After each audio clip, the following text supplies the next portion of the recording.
Hello everyone, welcome back to my only cooking channel. হাজির হয়ে গেলাম একটি ইজি এবং কুইক একটি রেসিপি নিয়ে।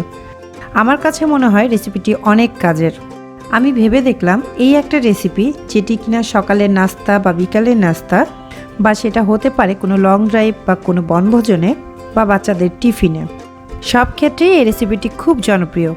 সেটি হচ্ছে স্যান্ডউইচ। এর আগেও আমি আপনাদেরকে স্যান্ডউইচ করে দেখিয়েছি। স্যান্ডউইচ সাধারণত অনেকভাবেই তৈরি করা যায়। আজকে যে স্যান্ডউইচটি করে দেখাবো সেটি হচ্ছে চিকেন স্যান্ডউইচ।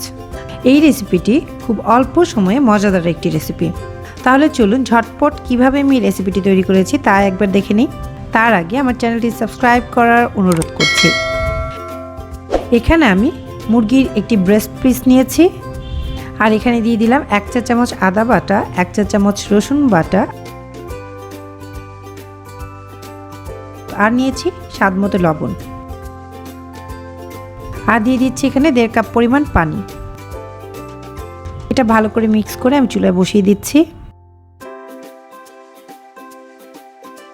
আমি এখন সেদ্ধ হওয়া পর্যন্ত অপেক্ষা করব।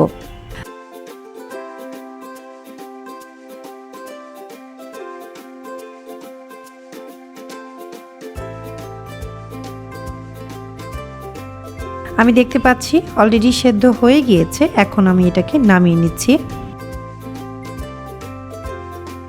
আমি এভাবে একটি প্লেটে তুলে নিয়েছি।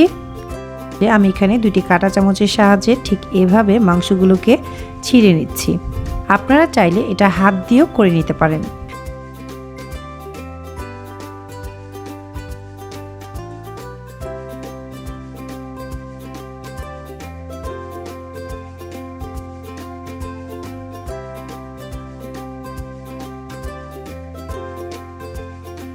আমি এখন এই মাংসগুলোর উপর দিয়ে দিচ্ছি 3 টেবিল চামচ মেয়োনিজ,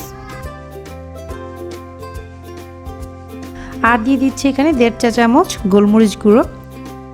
আপনি যে কোনো গোলমরিচটা ইউজ করতে পারেন, সেটা হতে পারে সাদা বা কালো। আর এখানে দিয়ে দিলাম 1/2 টিস্পুন চিনি। এখানে চিনি দেওয়ার মানে এই নয় যে স্যান্ডউইচটাকে আমি মিষ্টি বানিয়ে ফেলছি। এখানে আমি চিনিটা এই জন্য দিয়েছি যে স্যান্ডউইচের স্বাদটা একটু বেড়ে যাবে। আর দিয়েছি স্বাদ মতো লবণ।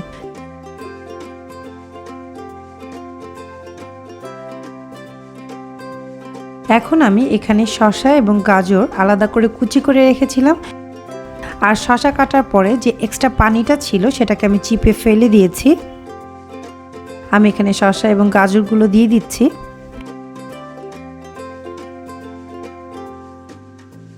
এবার আমি এটাকে হাত দিয়ে ভালো করে একটু মেখে নিচ্ছি। আপনারা ইচ্ছা করলে এটা চামচ দিয়েও মিক্স করতে পারেন।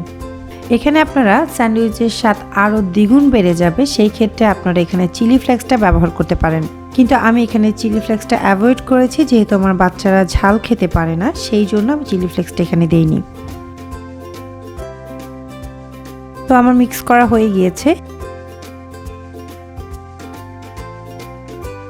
এখানে আমি আলাদাভাবে এখানে হোয়াইট ব্রেড নিয়েছি, সেটার সাইডটা আমি এভাবে কেটে রেখেছিলাম। আমি এখন 1 পিস ব্রেড নিলাম। ব্রেডের উপর আমি পুরোটা স্প্রেড করে দিচ্ছি।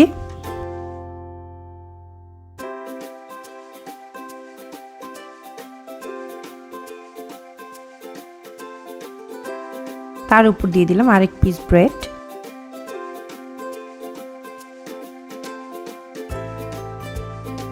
আপনারা যারা লেটুস পাতা পছন্দ করেন তারা ইচ্ছা করলে এর উপর দিয়ে দিতে পারেন। আমি যদিও এখানে এটা দেইনি, এটা আপনাদের যে যার ইচ্ছা মতো দিয়ে নেবেন।